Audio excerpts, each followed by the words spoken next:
terakhir, Assalamualaikum warahmatullahi wabarakatuh. Waalaikumsalam warahmatullahi wabarakatuh. Alhamdulillahirabbil alamin. Asyhadu an la ilaha illallah wa asyhadu anna Muhammadar Rasulullah sallallahu alaihi wasallam wa ala alihi wasallam. Amma ba'du.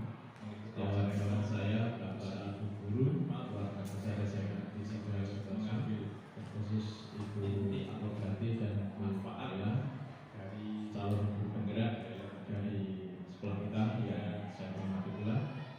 Pertama, senantiasa kita selalu memanjatkan rasa syukur kepada Tuhan yang Maha Esa, Allah Subhanahu wa Ta'ala, yang telah dilimpahkan nikmat kepada kita semuanya. Bahwa khusus pada kita bisa ini, alhamdulillah kita bisa berkumpul meskipun belum menjadi penggerak dalam rangka acara untuk pengembangan budaya positif menjadi sekolah penggerak.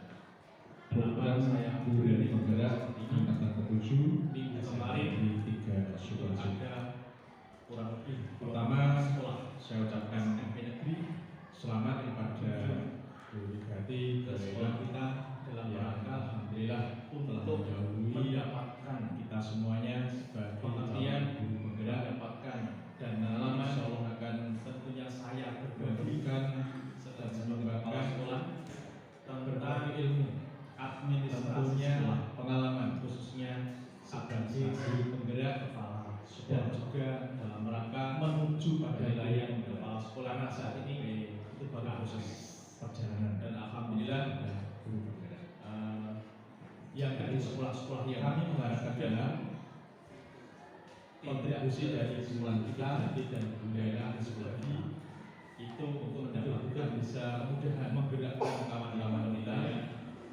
para guru ini dan khususnya yang muda-muda yaitu pengawas ataupun dari dinas agar nanti terinspirasi KPKS untuk menjadi guru penggerak yang tentunya memberi kontribusi untuk prestasi dan kemajuan di sekolah. Kawan-kawan saya ini dengan berbagai upaya pertama adalah membantu informasi yang kami berbagi, berempati, berempati sekolah dan kawan-kawan saya kepala sekolah. 3 kata ini sederhana sekali. Tapi kalau salah satu kan hanya salah satu saja itu betul-betul akan membawa kekuatan yang mampu menggerakkan kawan magnet tersendiri untuk mampu betul-betul menggerakkan kawan-kawan kita atau orang mungkin SMP Pendidikan Sukarjo menuju pada PKKS atau guru yang benar-benar memiliki kompetensi untuk menjadi panutan pendidik dan tentunya ini senantiasa menjadi harapan kami sebagai guru hati Laila juga seperti ini. Assalamualaikum warahmatullahi wabarakatuh. Waalaikumsalam warahmatullahi wabarakatuh. Alhamdulillahirabbil alamin. Asyhadu an la ilaha illallah wa asyhadu anna Muhammadar Rasulullah sallallahu alaihi wasallam wa ala alihi wasallam. Kawan-kawan saya, Bapak Ibu keluarga saya di 3 Sulawesi, khusus ada Selatan dan Laila, selanjutnya calon guru penggerak dari sekolah kita yang saya hormati pula. Pertama, senantiasa kita selalu mengajarkan rasa syukur tentang pada Tuhan yang Maha Esa, Allah Subhanahu wa Ta'ala, yang telah memberikan nikmat kepada kita semuanya. Program guru penggerak dan khusus pada yang bisa ini, alhamdulillah kita bisa berkumpul di ruang laboratorium keuangan dengan dalam rangka acara untuk Bismillahirrahmanirrahim budaya positif. Semoga yang ini berjalan dengan program guru penggerak angkatan ke-7 SMA Negeri 3 Sulawesi. Pertama, Assalamualaikum warahmatullahi wabarakatuh. Selamat kepada Guru Gati Laila yang alhamdulillah telah mendahului kita semuanya sebagai calon guru. Terakhir,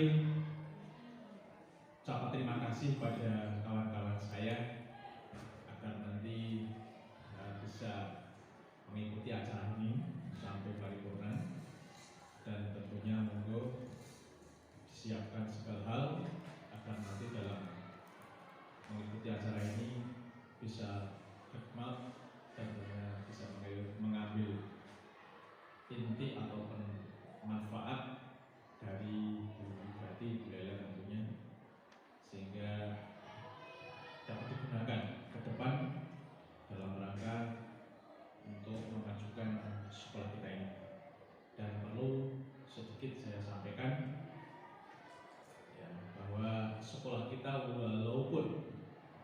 meskipun belum menjadi sekolah penggerak, tetapi dalam implementasinya sudah menjadi sekolah penggerak. Kenapa saya berani bilang seperti ini?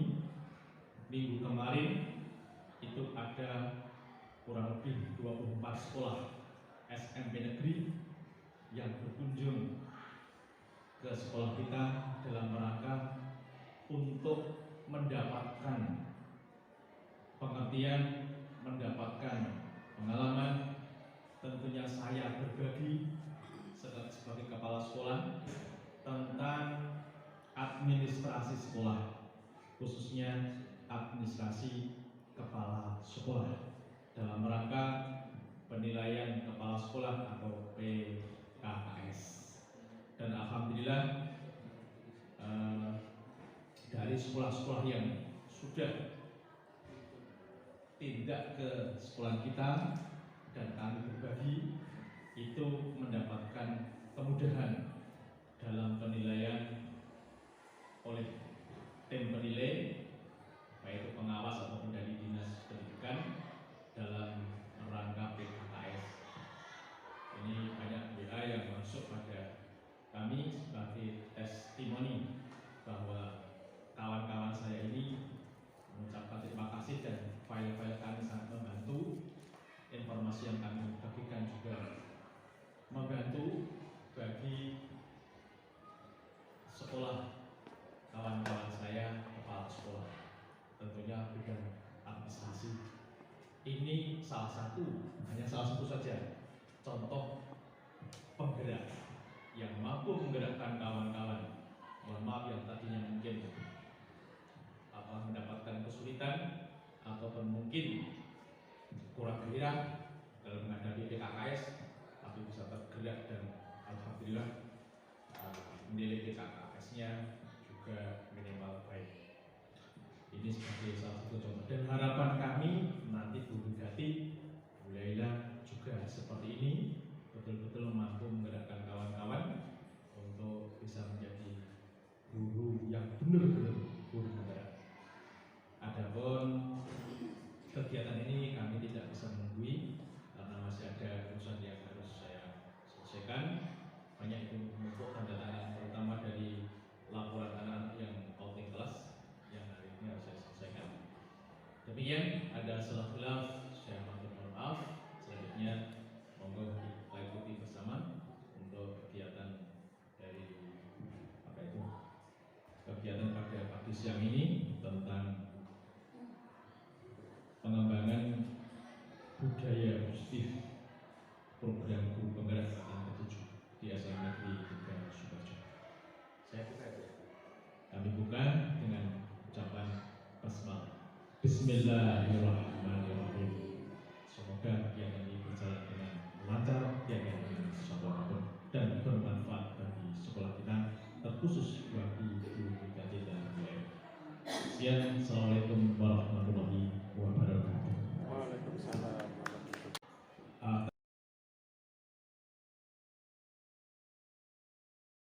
Assalamualaikum warahmatullahi wabarakatuh. Waalaikumsalam warahmatullahi wabarakatuh. Ibu, Bapak yang kami hormati, hari ini dari Bu Bigati akan menyampaikan presentasi terkait dengan kegiatan di guru penggerak.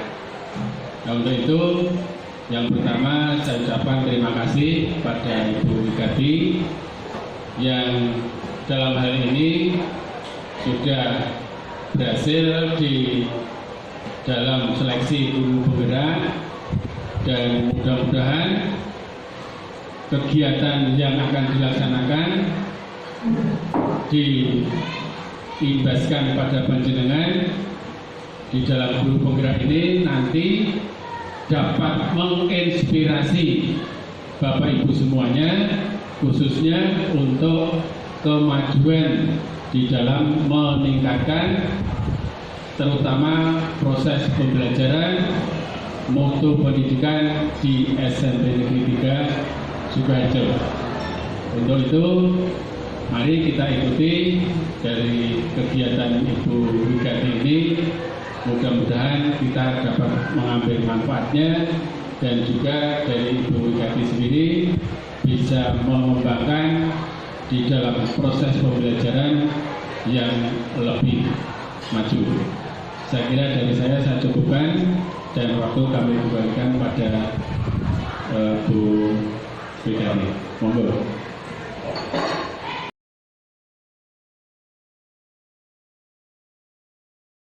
Assalamualaikum warahmatullahi wabarakatuh. Waalaikumsalam warahmatullahi wabarakatuh. Ibu, Bapak yang kami hormati, hari ini dari Bu Wigati akan menyampaikan presentasi terkait dengan kegiatan di Guru Penggerak. Nah, untuk itu yang pertama saya ucapkan terima kasih pada Ibu Wigati yang dalam hal ini sudah berhasil di dalam seleksi Guru Penggerak, dan mudah-mudahan kegiatan yang akan dilaksanakan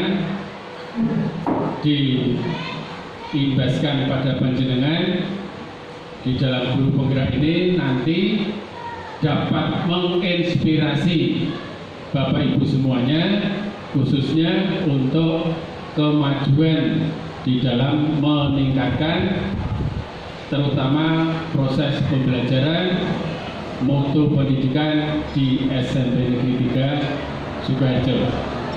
Untuk itu mari kita ikuti dari kegiatan Ibu Wigati ini. Mudah-mudahan kita dapat mengambil manfaatnya dan juga dari Ibu Wigati sendiri bisa mengembangkan di dalam proses pembelajaran yang lebih maju. Saya kira dari saya cukupkan dan waktu kami kembalikan pada Bu Wigati. Monggo. Bismillahirrahmanirrahim. Assalamualaikum warahmatullahi wabarakatuh. Waalaikumsalam warahmatullahi wabarakatuh. Terima kasih kepada teman-teman yang bersedia untuk menghadiri diseminasi saya dalam rangka tugas aksi nyata modul 1.4 budaya positif dalam rangka pendidikan calon guru penggerak angkatan ke-7. Salam bahagia. Di dalam hari ini saya akan menyampaikan tentang budaya positif untuk materi 4, 5, dan 6. Yang pertama adalah tentang kebutuhan dasar manusia dan dunia berkualitas. Kemudian yang kedua 5 posisi kontrol, dan yang keenam adalah segitiga restitusi. Apa itu budaya positif? Budaya positif yang pertama adalah kita bertujuan untuk menerapkan atau mengenalkan nilai-nilai keyakinan yang berpihak kepada siswa. Kemudian budaya positif yang kedua adalah kebiasaan yang disepakati dalam waktu yang lama dengan tujuan agar para siswa mampu berkembang sesuai dengan kodrat yang dia miliki. Seorang siswa, seorang anak atau manusia itu mempunyai 2 kodrat, yaitu kodrat alam dan kodrat zaman. Kodrat alam itu kodrat yang sudah dibawa sejak lahir. Kemudian kodrat zaman adalah dia harus bisa menempatkan diri dan memposisikan diri sesuai dengan perkembangan zaman, di mana dia nanti akan berpijak.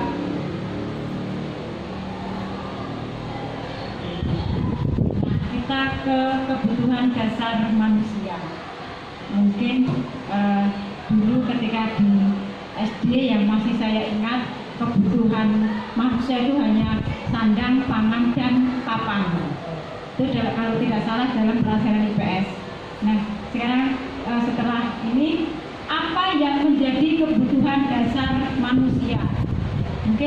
ada yang mau berpendapat atau memberikan pendapat tentang kebutuhan dasar yang kita butuhkan sebagai seorang manusia?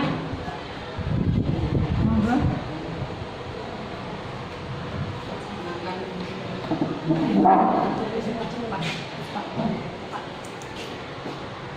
Yang paling mendasar adalah kebutuhan sandang, pangan, dan perumahan.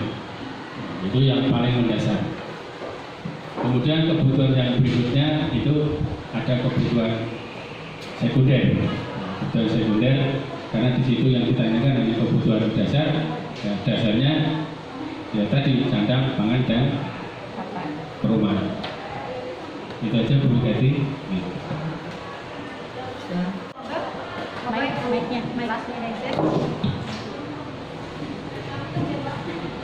Terima kasih. Assalamualaikum warahmatullahi wabarakatuh. Kebutuhan dasar manusia pada hakikatnya itu ada sandang, pangan, dan papan. Tapi untuk perkembangan zaman sekarang, berarti tambah juga adanya kebutuhan pendidikan dan kesehatan. Terima kasih. Terima kasih Bu Lasmi Negek. Beri aplaus untuk Bu Lasmi Negek. Masih ada yang ingin menanggapi tentang kebutuhan dasar kita sebagai manusia? Bisa kita artikan dulu, seluruh tindakan manusia yang memiliki tujuan tertentu. Semua yang kita lakukan adalah usaha terbaik kita untuk mendapatkan apa yang kita inginkan. Oke. Menurut William Ledger dalam choice theory bahwa kebutuhan dasar manusia itu ada 5. Yang pertama ada belonging. Belonging itu kalau dalam bahasa kerennya adalah cinta dan kasih sayang. Kita membutuhkan cinta dan kasih sayang dalam kehidupan kita. Kemudian yang kedua ada yang namanya power, kekuasaan. Kekuasaan. Kita pastilah dalam hati kecil kita pengen berkuasa, entah itu dalam hal kecil maupun hal besar. Okay? Kemudian yang ketiga adalah freedom, kebebasan. Kita butuh kebebasan, kita butuh mengaktualisasikan kemampuan kita, mengekspresikan apa yang kita inginkan. Kemudian yang keempat ini yang biasanya paling menyenangkan adalah fun, kesenangan, hobi. Kita kadang punya yang namanya me time, terutama untuk ibu-ibu itu membutuhkan yang namanya me time. Ya, me time tujuannya untuk apa? Untuk merefresh pikiran kita biar kita awet sehat dan awet muda. Ya. Kemudian yang terakhir, ya, survive. Survive adalah kebutuhan untuk bertahan hidup. Nah, di sini kebutuhan dasar manusia.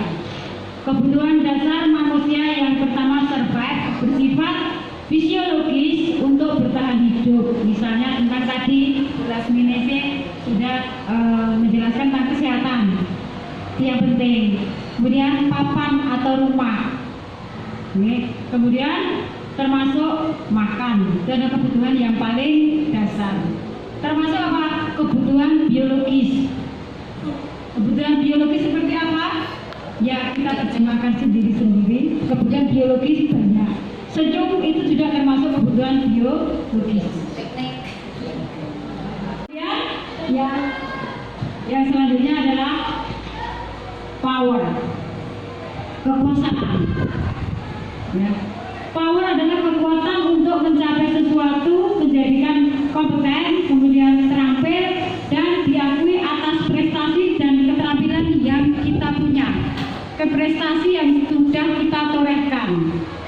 Kemudian kita juga membutuhkan yang namanya apa? Memiliki rasa dan penghargaan atau harga diri kita, biar kita diakui.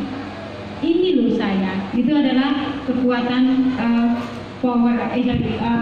kebutuhan dasar kita di power. Kemudian fun. Nah, ini tadi yang di Mbak Tuti sempat bilang teknik ya. Teknik healing dan giling. Ya, healing dan giling itu termasuk di kebutuhan dasar manusia yang bersifat kesenangan atau fun. Kenapa? Karena healing bisa merefresh pikiran kita. Jadi kebutuhan fun atau kesenangan adalah kebutuhan untuk kita bisa mencari kesenangan, bermain, tertawa, bergaul. Nah, itu termasuk salah satu kebutuhan dasar manusia yang bersifat fun atau kesenangan. Kemudian freedom, kebutuhan akan kemandirian, otonomi, memiliki pilihan dan mampu mengendalikan arah hidup seseorang. Ya. Kebutuhan akan kemandirian, yang namanya freedom, kita butuh kebebasan. Ya. Kita butuh yang namanya istilahnya kalau berbahasa itu ini loh saya. Ya. Saya harus bisa menunjukkan kemampuan saya. Kemudian belonging, cinta dan kasih sayang. Ini harusnya yang paling utama gitu. Tapi ini sengaja saya taruhkan di paling belakang, ya. Belonging, cinta dan kasih sayang. Siapa yang tidak membutuhkan cinta? Siapa yang tidak membutuhkan kasih sayang? Maka perhatian sekecil apapun itu amat sangat penting dibutuhkan oleh semua orang. Belonging adalah perasaan atau kebutuhan untuk disayangi dan diterima, meliputi kebutuhan akan hubungan dan koneksi sosial, hubungan interaksi sosial. Kalau kita berteman, tetapi kita merasa dikucilkan, berarti apa? Belonging kita berkurang. Kita merasa, aku tidak ada yang memberikan kasih sayang. Sama seperti ketika anak-anak didik kita, kok dia ada sedikit masalah, kemudian dia sedikit berulah. Nah, kemungkinan dia ada dari kelima kebutuhan dasar ini mungkin ada yang belum terpenuhi. Ini ada contoh kasus yang mungkin kalau di sekolah kita mungkin ya ada, tapi mungkin kita belum mendeteksi. Ibu Janet adalah seorang wali kelas 7A di SMP Ceria. Ibu Janet bingung menghadapi ulah salah satu siswanya yang bernama Budi karena beberapa anak di kelas 7A datang kepadanya dan mengajukan bahwa Budi sering merebut makanan atau meminta bekal makanan yang dibawa oleh teman-temannya. Nah, jika Anda menghadapi situasi seperti Ibu Janet, apa yang akan Anda lakukan? Mungkin ada yang mau berpendapat? Tidak? Menurut Anda, kira-kira mengapa Budi melakukan itu? Monggo. Bu Erlina dulu. Assalamualaikum warahmatullahi wabarakatuh. Jika saya menghadapi situasi seperti Ibu Janet, maka saya akan memanggil Budi secara pribadi, tidak di depan siswa yang lainnya. Saya akan menanyakan mengapa Budi tidak pernah membawa bekal makanan dari rumah dan mengapa Budi selalu meminta dengan paksa bekal yang dibawa temannya. Mungkin dalam hal ini Budi di rumah kebutuhan pangannya juga terbatas sehingga dia tidak bisa membawa bekal seperti teman-temannya. Mungkin dia juga malu kalau membawa bekal yang tidak sepadan dengan yang dibawa teman-temannya. Yang kedua, mungkin Budi mencari perhatian karena tadi Bu Wiyati sudah menerangkan tentang kasih sayang. Mungkin di rumah Budi tidak ada perhatian kasih sayang dari orang tuanya, sehingga Budi mencari perhatian dari teman-temannya.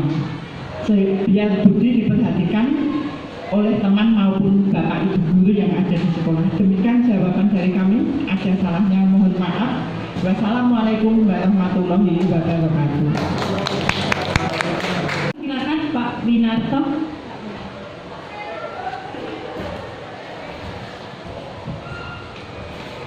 Terima kasih untuk waktu yang diberikan kepada saya. Saya ingin menanggapi tentang pertanyaan tematik. Yang di situ ada kasus seorang pejabat yang menjadi wali kelas 7A dan kebingungan menghadapi salah satu siswa yang sering meminta bekal makan siang milik temannya secara paksa. Ini yang saya garis bawahi. Ada kalimat secara paksa. Dan di situ ada dua pertanyaan. Jika Anda menghadapi situasi seperti itu, Janet, apa yang akan Anda lakukan? Yang pertama, tentu saya akan memanggil Janet untuk menjawab pertanyaan kedua. Saya akan memanggil Budi, saya akan memanggil Budi untuk menjawab pertanyaan kedua, karena saya tidak mau mengira-ngira. Menurut Anda kira-kira apa alasan Budi? Ini tidak perlu dikira-kira. Setelah nanti saya memanggil Budi, saya akan menemukan jawabannya tanpa kira-kira. Itu yang pertama, saya tentu akan memanggil Budi yang pertama untuk mencari tahu apa alasan Budi melakukan pemaksaan meminta makan siang milik temannya. Itu yang pertama. Yang kedua, karena tadi saya garis bawahi dengan paksa, itu artinya tindakan dengan alasan apapun jika dilakukan dengan paksa itu artinya keliru. Maka yang kedua yang saya akan lakukan kepada Budi adalah memberitahu dia bahwa tindakannya itu keliru. Untuk berikutnya, setelah saya mengetahui alasan Budi mengapa dia meminta makan secara paksa, tentunya nanti solusi yang akan kita berikan kepada Budi ya variatif, artinya menyesuaikan dengan alasan apa yang membuat Budi melakukan semua itu. Yang jelas mungkin salah satu alasannya yang pasti itu karena Budi merasa lebih kuat dari temannya, maka melakukan sesuatu secara paksa kepada teman. Terima kasih. Silakan Pak Winarto.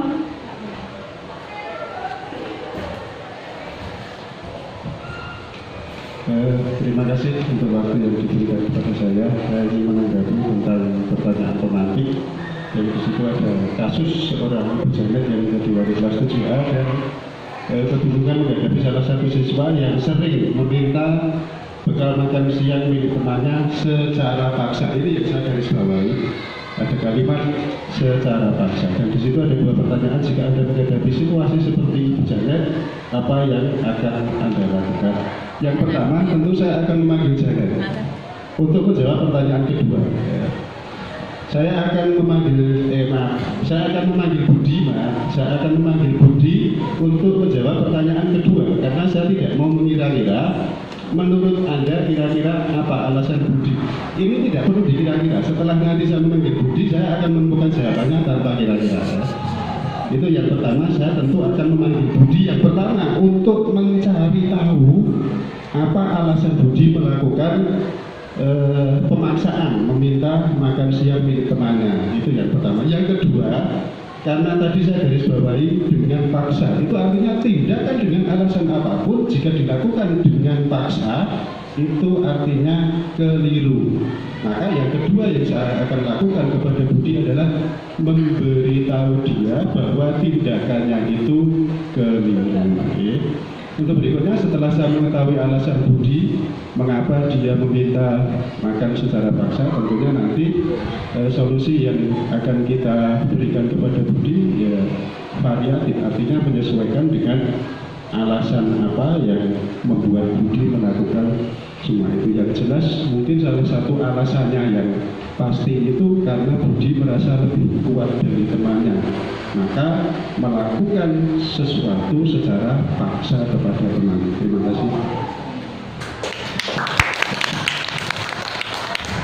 Di situasi dapat laporan dari teman-teman Budi kalau ternyata Budi sering mengambil secara paksa makanannya. Saya akan memanggil Budi secara diam-diam dulu, jadi saya kasih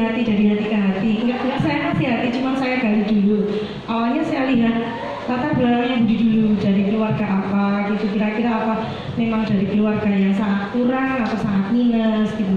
Kemudian saya tanyai dari ganti-ganti Budi, sebenarnya yang terjadi itu apa gitu. Barangkali Budi tidak merasa memaksa, menurut sudut pandangnya Budi ya dia cuma minta yuk gitu, temannya dengan sukarela. Bisa jadi seperti apa, bisa jadi Budi cuma melihat terus gitu, tapi temannya udah apa yang masih pakai ini. Bisa jadi sebenarnya Budi tidak meminta, tapi temannya saja yang merasa kasihan. Bisa jadi itu mungkin yang pertama. Mungkin yang kedua, atau Budi juga tidak meminta tapi teman-temannya kasihan, terus akhirnya ngasih, tapi kasih kok terus, jadi temannya Budi nganu gitu maksa terus gitu. Terus yang ketiga mungkin memang Budi meminta secara paksa, tapi juga tetap dilihat ya kenapa dia meminta secara paksa. Kalau ternyata Budi itu berasal dari keluarga yang kita memang benar-benar tidak mampu, kayak yang melas aja, sawangannya kok naik sekolah kok yang netral mas gitu ya, tidak ada salahnya sebagai guru kasih uang sedikit-sedikit gitu, pasti kasih uang sedikit, ini nanti ini buat besok ya, kamu bekal sesuai goreng tempe dan samu dewe, oh ibu murah masak, ibu nggak masak, jadi kita kasih uang buat beli tempe, tapi kamu harus goreng sendiri ya, kita beri modal untuk goreng tempe itu aja gitu Bu. Jadi biar goreng tempe, anak latihan mandiri, kamu besok coba masak sendiri gitu. Maaf ya Bu, kalau kamu ya Bu ya. Assalamualaikum warahmatullahi wabarakatuh. Terima kasih untuk tanggapan dari teman-teman, dari Bu Erlina, Pak Wimarto, Bu Indah. Ya, kita lihat dulu. Sebenarnya Budi itu kebutuhan dasarnya yang kurang apa? Jadi kalau sudah ketemu, baru kita akan bisa memberi solusi seperti yang dibicarakan Bu Indah, Bu Erlina, dan Pak Wimarto. Ini sedikit kesimpulan. Seorang murid yang tidak begitu berhasil secara akademik, mungkin kebutuhan akan penguasaan tidak terpenuhi di sekolah. Jadi kebutuhan freedomnya belum terpenuhi. Oleh karena itu, dia akan mencoba untuk memenuhi kebutuhannya akan penguasaan dengan mencoba mengatur orang lain, mungkin di lapangan bermain atau di kelas, atau bahkan menyakiti temannya secara fisik. Kita sebagai guru dapat melibatkan dalam kegiatan yang memberi peluang murid untuk membuat pencapaian yang berarti. Atau jika ada seorang anak yang merasa tidak diterima di pergaulan teman-temannya, kebutuhan akan kasih sayang dan rasa diterimanya tidak terpenuhi, maka kita sebagai guru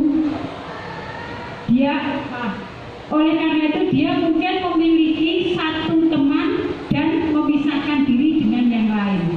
Sebagai guru kita bisa memberi solusi, bisa membangun hubungan yang membangun kepercayaan dan keintiman dengan anak ini agar anak ini bisa terbuka dan merasa tidak dikucilkan, sehingga kebutuhan dasar akan kasih sayangnya terpenuhi. Terima kasih untuk tanggapan dari teman-teman, dari Bu Erlina, Pak Wimarto, Bu Indah. Ya, kita lihat dulu. Sebenarnya Budi itu kebutuhan dasarnya yang kurang apa? Jadi kalau sudah ketemu, baru kita akan bisa memberi solusi seperti yang dibicarakan Bu Indah, Bu Erlina, dan Pak Wimarto. Ini sedikit kesimpulan. Seorang murid yang tidak begitu berhasil secara akademik, mungkin kebutuhan akan penguasaan tidak terpenuhi di sekolah. Jadi kebutuhan freedomnya belum terpenuhi. Oleh karena itu, dia akan mencoba untuk memenuhi kebutuhannya akan penguasaan dengan mencoba mengatur orang lain, mungkin di lapangan bermain atau di kelas, atau bahkan menyakiti temannya secara fisik. Kita sebagai guru dapat melibatkan dalam kegiatan yang memberi peluang murid untuk membuat pencapaian yang berarti. Atau jika ada seorang anak yang merasa tidak diterima di pergaulan teman-temannya, kebutuhan akan kasih sayang dan rasa diterimanya tidak terpenuhi, sebagai guru, oleh karena itu dia mungkin memiliki satu teman dan memisahkan diri dengan yang lain. Sebagai guru, kita bisa memberi solusi, bisa membangun hubungan yang membangun kepercayaan dan keintiman dengan anak ini agar anak ini bisa terbuka dan merasa tidak dikucilkan, sehingga kebutuhan dasar akan kasih sayangnya terpenuhi. Ya, sekarang kita ke dunia berkualitas menurut diri kita. Dunia berkualitas ya adalah tempat khusus yang ada dalam pikiran Anda, tempat Anda menyimpan gambaran representasi dari semua yang Anda inginkan. Bisa berisi tentang orang, hal, atau apa saja kenangan yang ada dalam hidup Anda. Kebutuhan dasar menurut William Glasser menyebutnya semacam album foto yang berisi yang isinya tidak terlalu banyak, tetapi hanya terdiri dari beberapa hal saja yang sangat signifikan dan benar-benar terbaik dalam kehidupan kita. Kebutuhan dasar bersifat umum dan universal, sedangkan dunia berkualitas lebih bersifat unik dan personal. Jadi kalau kebutuhan dasar lebih bersifat umum dan universal atau beragam, kemudian kalau dunia berkualitas lebih unik dan personal. Oke, ini ada sedikit pertanyaan kembali. Dunia berkualitas yang seperti apa yang ingin dicapai? Monggo, mungkin ada yang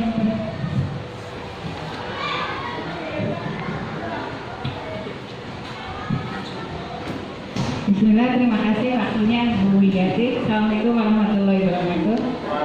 Assalamualaikum warahmatullahi wabarakatuh. Ada pertanyaan, dunia berkualitas yang seperti apa yang ingin saya capai? Menurut saya sebagai pendidik tadi berpijak pada teori di awal ya, hierarki kebutuhan. Menurut siapa tadi? Yang saya hafal Maslow, William Glasser.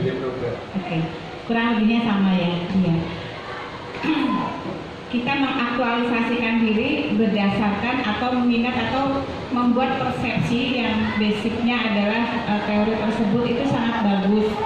Jadi ketika kita sebagai pengajar mengkaji teori itu, kemudian kita menggunakannya sebagai sudut pandang ketika kita menghadapi anak, itu akan menjadi berkualitas, insya Allah begitu.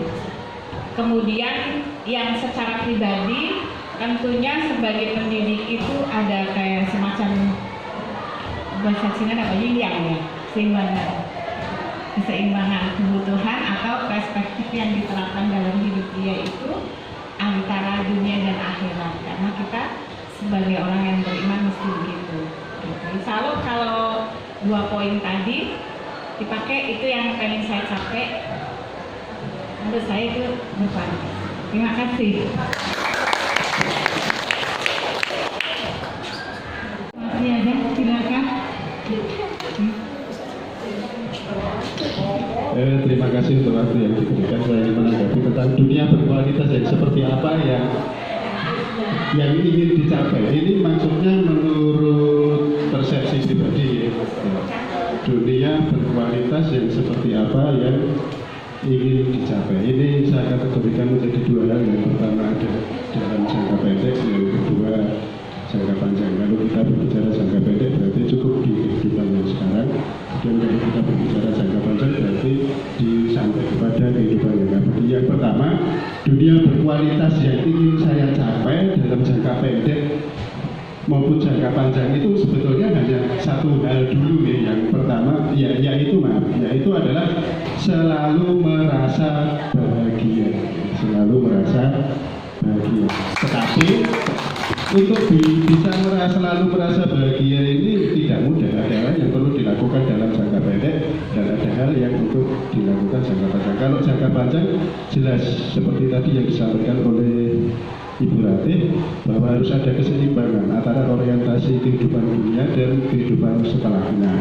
Maka kita bisa mencapai kebahagiaan dalam jangka panjang tadi. Nah, untuk jangka pendek sebetulnya sederhana ya. Apa yang ingin saya capai? Orang itu bisa bahagia apabila bisa mencapai apa yang menjadi harapannya. Maka menurut saya hanya satu hal saja yang dilakukan. Apa? Mengenali diri, kemudian mengenali potensi yang ada pada dirinya sendiri tanpa perlu memandang potensi yang dimiliki oleh orang lain maupun keadaan orang lain. Sehingga batasan-batasan yang boleh kita pikirkan ya hanya sesuatu yang kita yakin bahwa kita dengan potensi yang kita miliki mampu mencapai hal tersebut. Jadi kalimat lebih sederhana, tidak memikirkan hal-hal di luar kemampuan kita dan segera lakukan apa yang kita pikirkan. Itu saja yang bisa kami sampaikan. Terima kasih.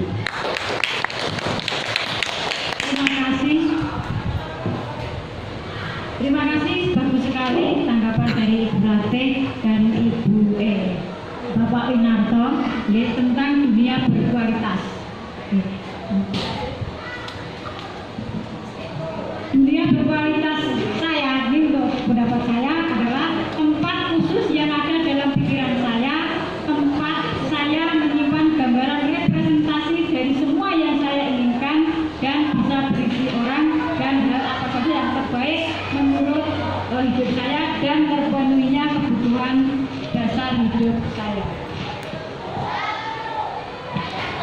Kita ke materi yang kelima, yaitu 5 posisi kontrol seorang guru.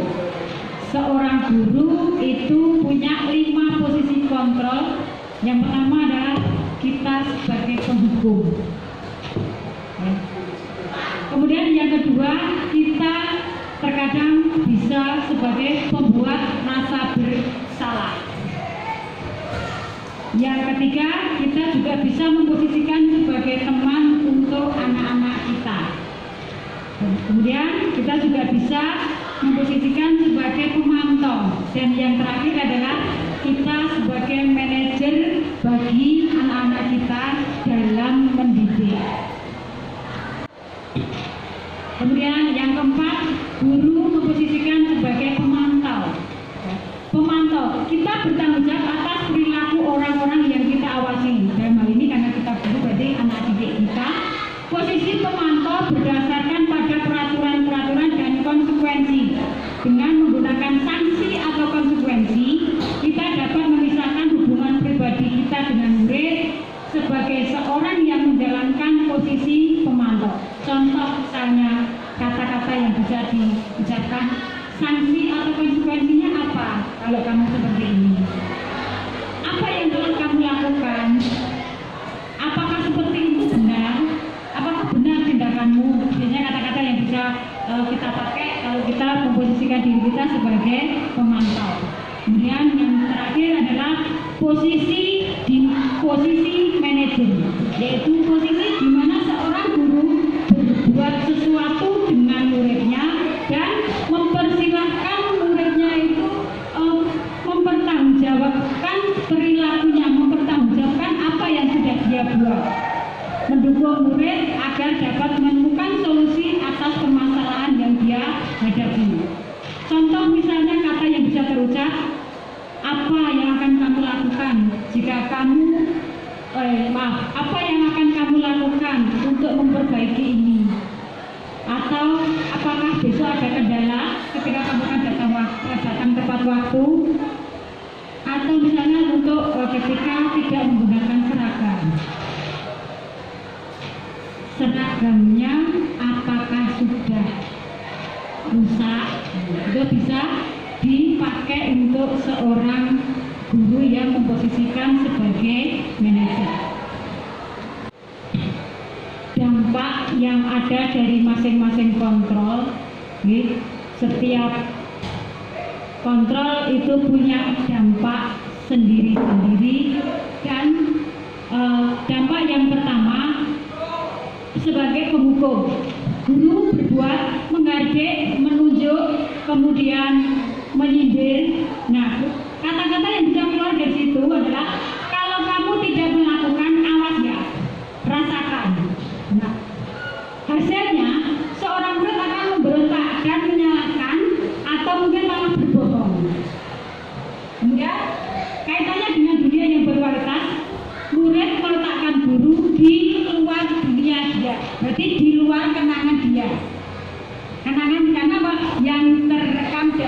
berkualitas adalah kenangan-kenangan yang baik. Kemudian murid akan berkata, Allah biarkan saja. Nanti juga marah-marah lagi atau Allah, kalau di bahasa kita Allah wis ben jar wae ra wis. Pak guru kan memang program cerewet. Biasanya seperti itu yang kadang keluar, pernah saya mendengar sendiri. Kemudian dampak yang terjadi pada murid apa? Murid tidak merasa jelas, tapi malah dia semakin penasaran dan mengulangi kesalahan yang sama. Tujuannya apa? Yaitu tadi, karena ada perasaan dendam. Dan yang kedua, membuat rasa bersalah. Biasanya guru berceramah, ya awalnya pasti berceramah dulu. Terus guru akan berkata, kamu seharusnya sudah tahu toh, ibu telah berkali-kali memberitahu kalian, ibu stres. Ibu stres menghadapi kamu. Oke, kemudian hasilnya apa? Seorang murid pasti akan menyembunyikan, berbohong dan menyangkal. Dia aku tidak melakukan kok. Kemudian karena tidak dunia luar, murid meletakkan guru di dalam dunia berkualitas. Ini sudah bisa masuk sedikit. Kemudian murid akan berkata, maafkan saya tidak akan mengulanginya. Oke, dampak pada murid apa? Dia merasa rendah diri. Selanjutnya adalah sebagai teman. Ya, guru bisa membuatkan alasan-alasan untuk muridnya. Kemudian guru akan berkata, ayolah lakukan demi ibu. Ya, masa kamu tidak mau dan seterusnya. Dampak ke dunia berkualitas, murid meletakkan guru sebagai orang yang sangat penting di dunia berkualitas tadi dalam kenangan dia. Kemudian murid akan berkata, saya pikir bapak atau ibu teman saya, ternyata begitu ya. Nah, dampak negatif bagi murid apa? Lemah dan tidak mandiri atau tergantung. Kemudian pemantau guru yang bisa berbuat adalah tentang menghitung dan mengukur apa peraturannya. Kemudian hasilnya anak akan menyesuaikan diri bila diawasi. Kemudian kualitas dalam dunia berkualitas, murid meletakkan guru, peraturan dan hukum di dunia berkualitasnya. Dampak negatifnya apa? Menitikberatkan pada sanksi dan hadiah yang akan diberikan kepadanya. Nah, itu kalau dampak negatif kalau kita memposisikan diri sebagai pemantau. Kemudian yang terakhir adalah sebagai manajer, mengajukan pertanyaan-pertanyaan dengan lembut. Kemudian di situ tidak ada apa yang kita yakini dan seterusnya. Yang menjadi kenangan murid adalah murid melakukan dirinya sebagai individu yang positif dalam dunia berkualitas. Jadi merasa dihargai. Murid akan merasa dihargai. Kemudian yang biasanya keluar, bagaimana cara saya bisa memperbaiki keadaan ini? Itu murid akan mengutarakan pendapatnya, berani mengutarakan isi hatinya. Beda kalau kita sebagai penghukum. Ya, yang keluar adalah kata-kata umpatan.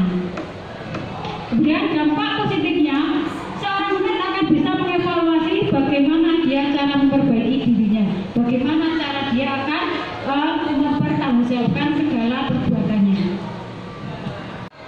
Bima adalah seorang siswa 8E dulu 9F ya. Pada hari Senin datang ke sekolah dan terlambat serta dia tidak membawa topi. Padahal tahu hari itu adalah upacara bendera. Nah, bagaimana kita sebagai guru memposisikan sesuai dengan 5 posisi guru tadi? Mungkin ada tanggapan, silakan.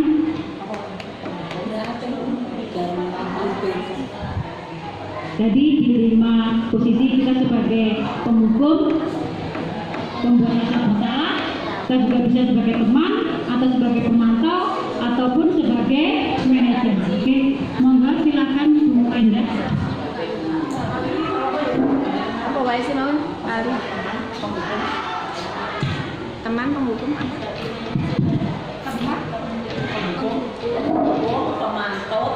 Yang pertama posisi guna, saya mencoba menjawab pertanyaan pemantik tentang Bima yang sering terlambat sekolah, yang sering terlambat apalagi pas hari Senin ya, tidak membawa topi. Sesuai posisi guru sebagai 5 posisi kontrol ya. Kalau yang pertama tadi sebagai penghukum, berarti gurunya langsung menghadapi Bima ya, lebih kue terus hafal bu guru. Karena kita kamar mandinya dikubahin, bersihin. Itu penghukum ya bu ya.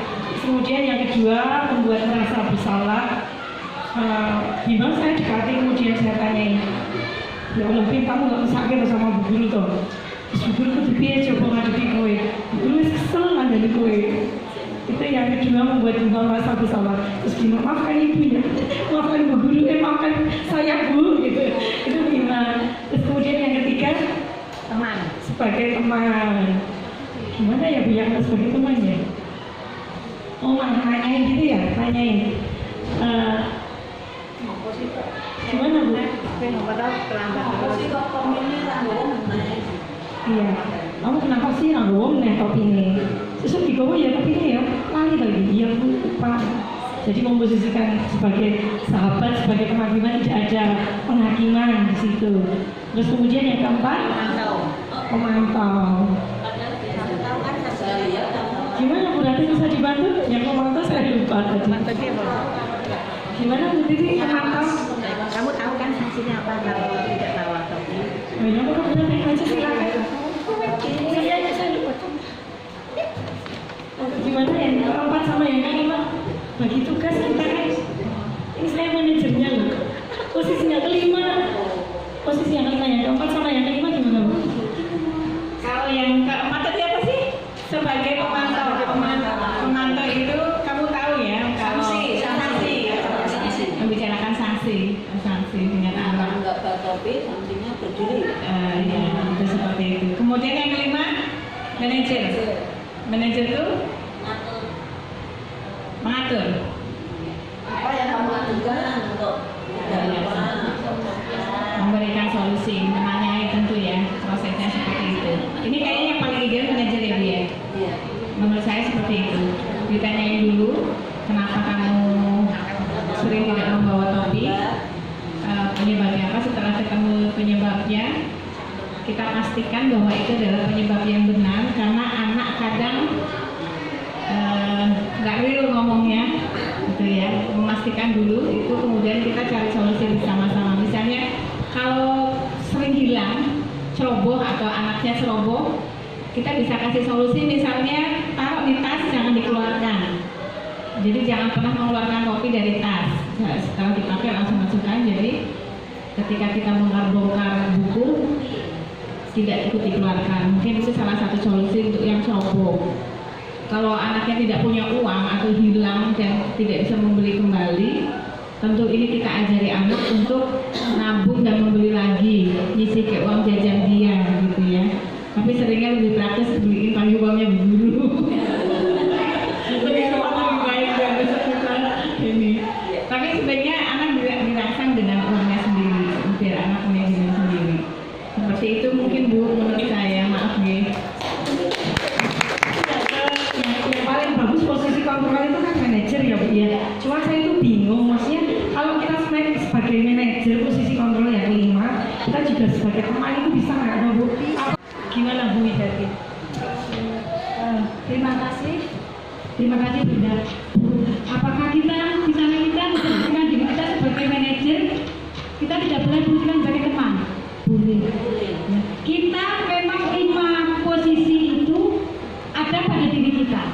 Tapi yang lebih idealnya memang kita sebagai teman, kemudian pemantau dan manajer. Walaupun mungkin sekali waktu kita juga bisa menjadi penghukum maupun pembuat rasa bersalah. Tapi lebih beda, ya. Tetapi ya jangan terlalu sering menjadi seorang penghukum. Biar apa? Biar dunia berkualitas atau kenangan anak itu tidak yang negatif saja. Oh berarti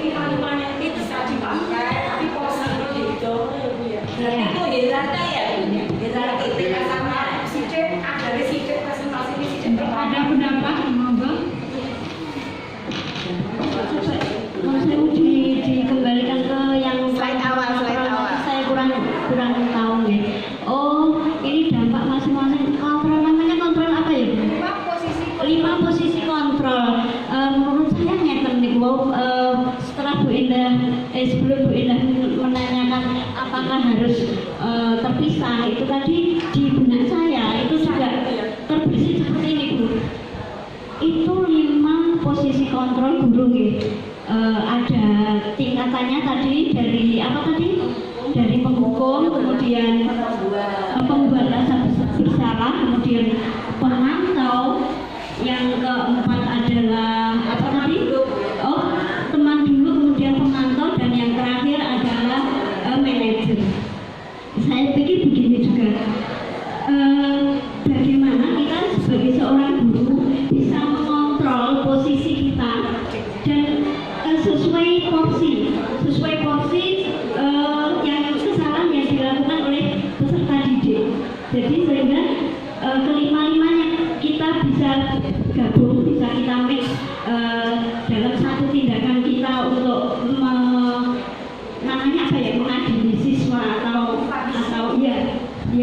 memberikan atau mencari sebuah solusi dari tindakan yang dilakukan oleh siswa tersebut, sehingga kelima-limanya kita saat itu juga bisa menjadi kelima posisi itu tadi. Tetapi porsinya sebagai penghukum itu apakah sesuai dengan kesalahan yang dilakukan oleh siswa dan sebagainya, dan seterusnya hingga kita menjadi seorang manajer untuk siswa. Terima kasih. Terima kasih Bu Rina yang sudah memberi pencerahan tentang hierarki posisi kita sebagai seorang pendidik dari 5 posisi kontrol guru. Ya, kita memang harus memposisikan dilihat dari kasus yang kita hadapi. Terima kasih.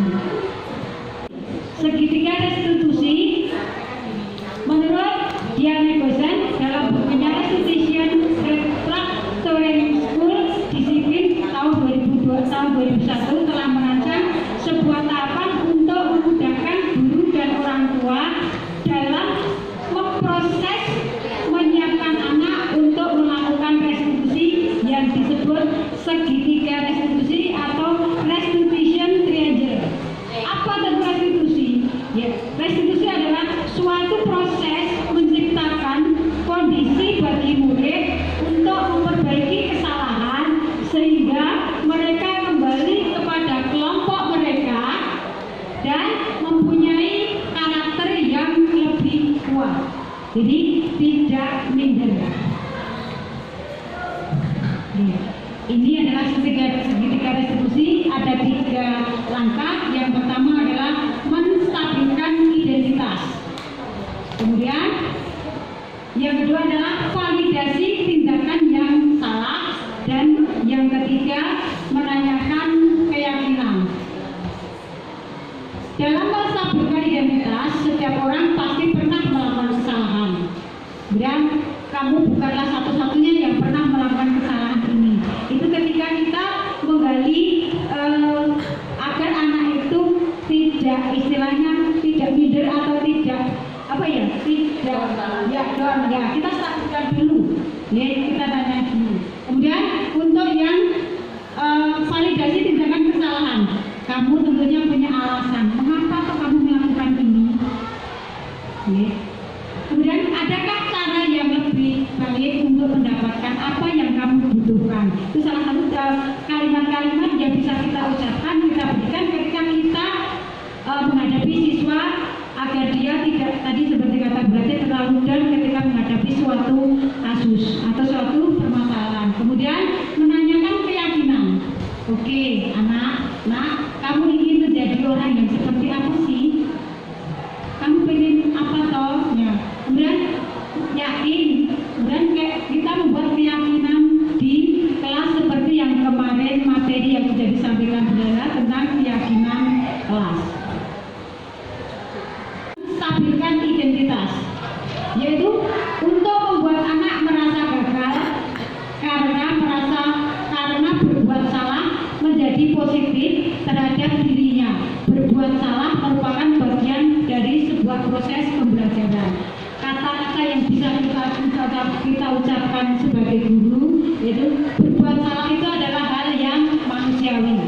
Tidak ada manusia yang tidak pernah berbuat salah. Kemudian guru yakin kok kamu pasti bisa menyelesaikan masalah ini. Atau mungkin bisa juga Bapak Ibu tertarik untuk mencari tahu siapa yang benar dan siapa yang salah.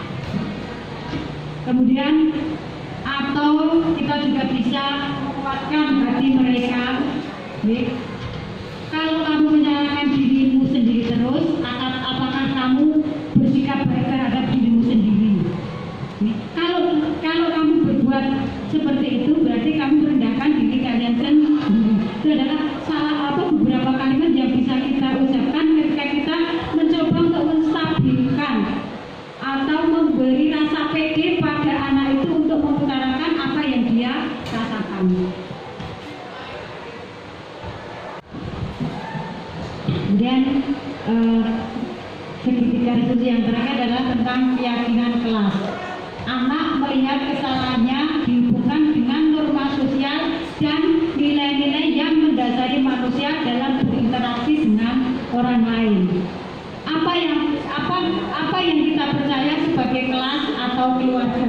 Contoh kata-kata yang bisa kita ucapkan. Kemudian nilai-nilai umum apa yang telah kalian sepakati?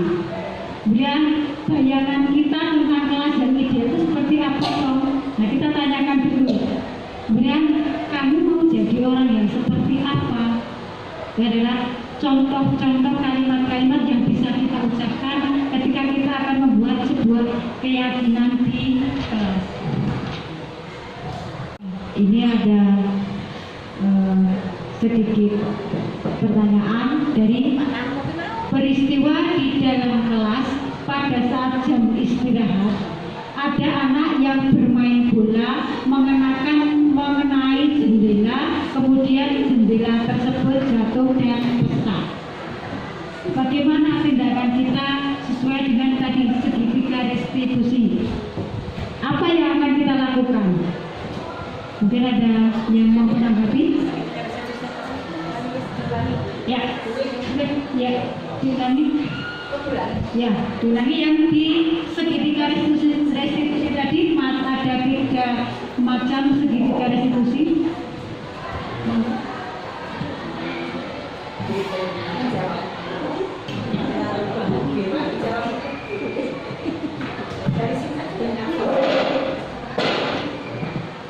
Tadi kasusnya apa? Mau memecahkan? Sebentar kita bermain sepak bola di kelas. Ya, terima kasih atas waktunya. Tadi kasusnya adalah memecahkan jendela saat bermain bola di kelas. Kalau tugas kita sebagai guru sebenarnya memang di posisi pemantau atau manajer tadi, kemudian dengan posisi pemantau atau manajer maka kita bisa melakukan segitiga restitusi. Yang pertama itu tugas kita adalah untuk menstabilkan identitas. Di situ dituliskan, oh kamu tentunya punya alasan untuk kenapa melakukan hal itu. Jadi pada saat awal keadaan ini kita tidak langsung menyalahkan, tetapi kita tanya dulu, kok bisa dia bermain bola di kelas, apakah itu saat jam pelajaran ataukah saat jam kosong ataukah saat istirahat. Lalu kita kita tanya, kita tidak langsung menyalahkan, tapi kita tanya, oh dia itu alasannya apa? Yang pertama itu, kemudian ditindakan yang kedua itu apa? Validasi tindakan yang salah. Terus kita bisa tanyakan pada dia bahwa oh setiap orang itu pasti punya kesalahan. Kira-kira ada enggak ya? Kira-kira apa yang bisa kamu lakukan untuk bermain bola, bisa menyalurkan hobi, tapi tidak mengganggu orang lain. Jadi di sini itu anak dibuat untuk berpikir sendiri. Apakah tindakannya itu benar atau salah? Kita mungkin bisa menanyakan, menurut kamu kalau bermain bola di kelas itu benar atau tidak ya? Pasti nanti anak akan berpikir bahwa bermain bola di kelas itu ya salah, Bu. Nah, kalau dia sudah sampai pada tahap itu, berarti kita berhasil membawa anak itu ke identitas sukses, ke identitas sukses. Nah, setelah dia mengetahui dan bisa menjelaskan bahwa tindakannya itu memang tidak bagus, nah di tahap ketiga kita akan bisa menanyakan keyakinan kelas. Jadi mungkin seperti ini. Oh nak, kalau kamu itu bermain bola di kelas, kira-kira keyakinan kelas apa yang kamu langgar? Kan sebelumnya, memang sebelum melakukan studi dari institusi kan harus membuat keyakinan kelas. Jadi anak pasti paham. Oh keyakinan apa ya kira-kira? Kalau bermain bola di kelas itu mungkin melanggar ini, mengganggu orang lain. Berarti dia tidak menghargai orang lain, atau melanggar ketertiban. Keyakinan kelas untuk menjaga suasana kelas selalu tertib. Dia dituntut untuk menyadari bahwa tindakannya itu melanggar keyakinan kelas yang mana. Nah setelah seperti itu maka guru akan lebih mudah untuk bukan guru yang menentukan oh kamu itu seharusnya begini, seharusnya begini. Guru tidak di tahap itu sekarang, tapi guru di tahap terus kamu mau apa? Kira-kira kalau kamu mau bermain bola di mana? Oh mungkin nanti siswa akan menjawab, oh iya kan nanti di lapangan Bu. Oh iya. Kalau kira-kira anak sudah bisa menemukan solusi, maka guru itu akan lebih mudah untuk mengembalikan anak ke situasi yang bagus. Jadi dia tidak akan kembali ke kelas dengan muka yang bersalah, marah, merasa dihukum, tapi dia akan kembali ke kelas dengan motivasi yang baru. Oh bahwa saya besok main bola berarti di luar kelas, atau ini dia akan bisa melakukan perubahan-perubahan untuk memperbaiki sikapnya di kemudian hari. Terima kasih Bu. Jawabannya Bu Laila bagus sekali. Mungkin masih ada yang mau menanggapi untuk yang tadi?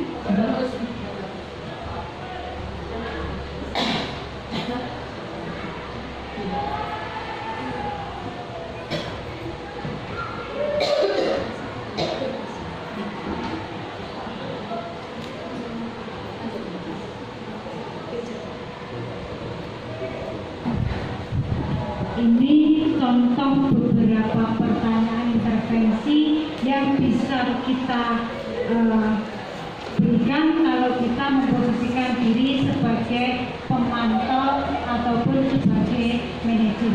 Jadi di situ ada beberapa kalimat sebagai contoh, apakah kamu ingin berbuat lebih baik atau apakah kamu melakukan ini sesuai, atau mungkin peraturan apa yang seharusnya kamu patuhi.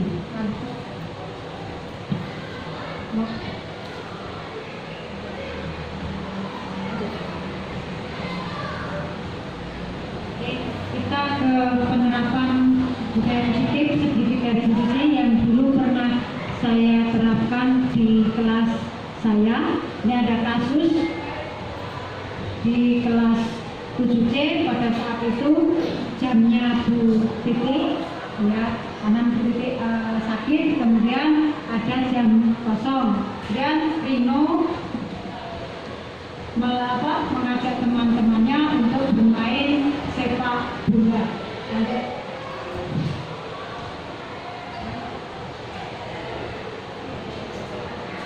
Ini contoh video yang kami buat.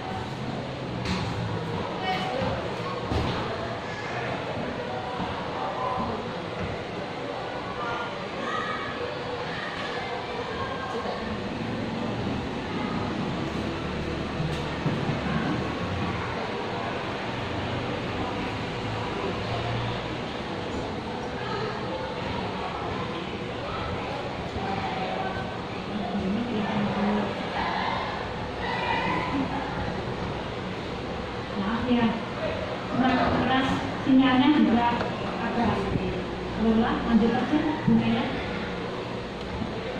Lanjut aja. Jadi kita menanyakan apa yang terjadi di kelas, kemudian menanyakan kepada siswa tindakannya itu benar atau salah. Oke, kita sampai di tahap yang terakhir, yaitu tentang kesimpulan dari semua yang telah kita sampaikan tadi. Yang pertama, manusia mempunyai 5 kebutuhan dasar yang harus terpenuhi agar manusia hidup, apa tadi bahasa Cina ya? Seimbang. Ya itu, seimbang. Yang pertama kita harus penuhi kebutuhan dasar kita tentang survive. Kemudian yang paling dasar, kemudian kebutuhan fun tentang kesenangan, kemudian tentang freedom, power dan belonging atau tentang kasih sayang. Kemudian yang kedua, seorang siswa jika salah satu dari 5 kebutuhan itu tidak terpenuhi, biasanya akan mencari cara untuk memenuhinya walaupun dengan bertindak secara negatif. Kemudian yang ketiga, guru bisa memposisikan sebagai seorang penghukum, pembuat rasa bersalah, teman, pemantau dan manajer. Kemudian yang keempat, dengan penerapan segitiga restitusi dalam pembelajaran akan mengubah paradigma guru dari yang tadinya dia bersifat stimulus responsif akan berubah menjadi proaktif, jadi berpihak kepada anak. Ya, setelah selesai kita melakukan refleksi bagi diri saya sendiri. Seorang anak membutuhkan kasih sayang dan pengakuan atas potensi yang ada pada dirinya agar dia tidak merugikan orang lain untuk memenuhi kebutuhannya. Ini sebagai refleksi bagi diri saya sendiri, ya, bagi saya sendiri dan mungkin juga bagi teman-teman bahwa kita harus memenuhi kebutuhan dasar anak-anak kita agar dia tidak merugikan orang lain. Yang kedua, selama ini dalam mengajar saya masih banyak salah dan lebih banyak saya memposisikan diri saya sebagai seorang penghukum dan pembuat rasa bersalah.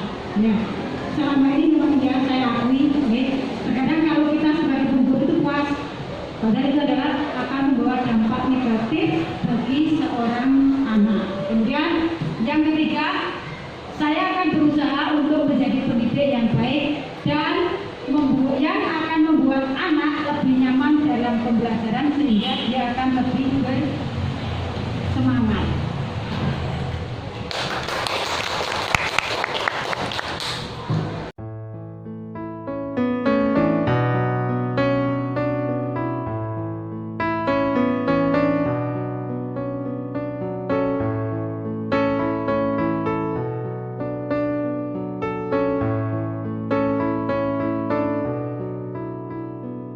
Jadi untuk yang terakhir, monggo yang memberikan testimoni setelah kita melakukan diseminasi pagi ini, monggo kira-kira materi yang saya berikan apakah bermanfaat atau kurang bermanfaat. Silakan.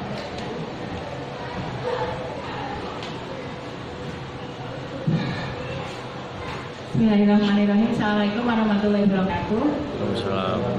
Materi ini sebagai konsep yang sangat bagus untuk pendidik, untuk aktualisasi pendidik di sekolah. Dan konsep ini perlu terus diulang-ulang, diingatkan kepada diri kita sendiri, khususnya saya sangat merasakan manfaatnya ini ketika berproses menuju konsep yang seperti ini tuh akan jauh lebih nyaman dan hasilnya insya Allah pasti jauh lebih maksimal, lebih bagus. Saya yakin itu. Terima kasih.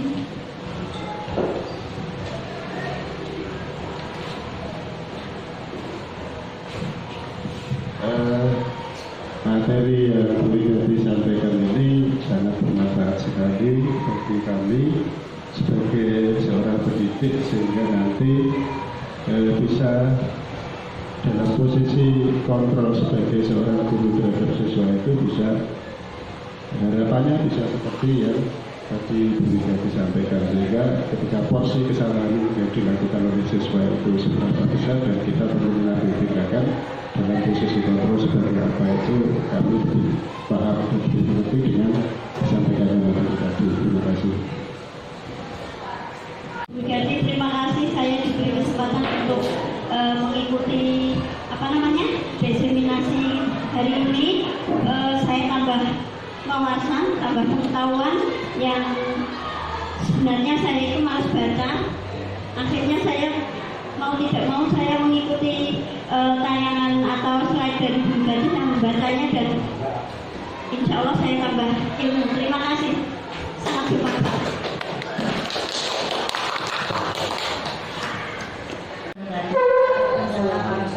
Ya, setelah mengikuti kegiatan pada hari ini yang disampaikan oleh Bu Wigati, saya merasa sangat senang karena memperoleh ilmu baru. Dan yang dulu saya memang pernah memposisikan diri saya sebagai kontrol 5 posisi, saya pernah melakukan semuanya kebetulan.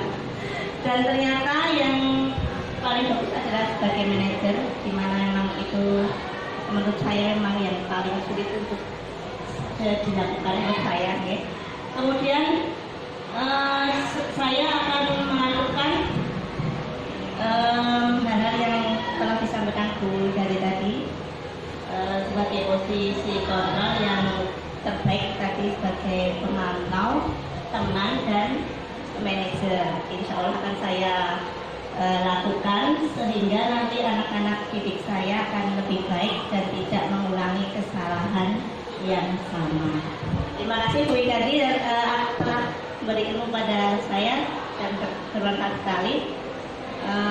Wassalamualaikum warahmatullahi wabarakatuh. Testimoni setelah mengikuti kegiatan ini, saya sangat tertarik dengan kegiatan pagi hari ini. Dari yang saya tidak tahu, sekarang saya menjadi tahu. Kebetulan kalau saya baca modul seperti Bu Rina, saya baca modul banyak gitu kan males. Ini saya nggak perlu baca modul, jadi saya cuma mendengarkan materi dari Bu Wigati itu sudah cukup mewakili keseluruhan modul. Dan pembicaranya Bu Wigati menyampaikan materi dengan sangat menarik. Bu Wigati juga bisa menjawab pertanyaan-pertanyaan kami dari para audiens dengan sempurna. Terima kasih Bu Wigati. Saya ikut bangga kalau sekolah kami ada 2 guru yang lolos menjadi guru penggerak, karena mereka yang belajar, kami juga ikut dapat ilmu seperti pagi hari ini. Terima kasih Bu Wigati, terima kasih yang satunya guru kami Bu Lela. Seperti pagi hari ini kami juga mendapatkan ilmu yang baru dari Bu Wigati, yang semula kami merasa memang guru itu paling tahu, paling pintar, paling suka menghakimi, mungkin ternyata paradigma itu harus diubah. Dan terima kasih untuk ilmunya, mudah-mudahan kami semua menjadi guru yang berparadigma baru dan menjadikan Indonesia ke depan menjadi lebih baik tentunya. Terima kasih. Setelah mengikuti kegiatan di pagi ini, saya merasa mendapatkan referensi baru ya. Selama ini ketika saya mengajar di kelas, apa yang saya lakukan saya tidak tahu apakah itu yang dimaksud dengan 5 kontrol guru. Nah, dengan adanya 5 kontrol guru, saya jadi bisa membandingkan apa yang sudah saya lakukan itu sesuai atau tidak dengan 5 kontrol guru tersebut.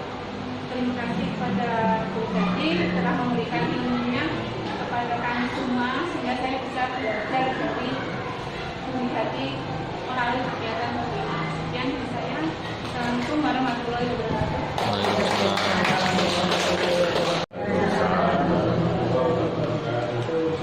Saya terima kasih sekali dengan kegiatan seperti ini, itu bisa menambah ilmu dan terutama ini bisa saya terapkan pada diri saya sendiri karena di kelas perwalian saya itu terutama banyak anak-anak yang mempunyai masalah seperti ini, main bola di kelas itu dengan memecahkan kaca, entah itu sengaja atau tidak sengaja, yaitu semoga dengan 5 kontrol guru tadi nanti bisa saya terapkan. Semoga saya sendiri pribadi dan mungkin Bapak Ibu guru yang lain juga bisa menerapkan bahwa kita juga perlu sebagai sahabat dari anak-anak, biar anak-anak juga terbuka permasalahannya apa dan tidak mengulangi kesalahan-kesalahan yang telah dilakukan di dalam kelas kita atau kegaduhan di dalam kelas kalau Bapak Ibu guru atau kita belum datang kelas. Dan itu menjadi introspeksi kita sendiri dan menjadi pembelajaran untuk kita semua. Terima kasih Bu Wigati dan Bu Lela ilmu yang telah diberikan kepada kami semua. Sebelumnya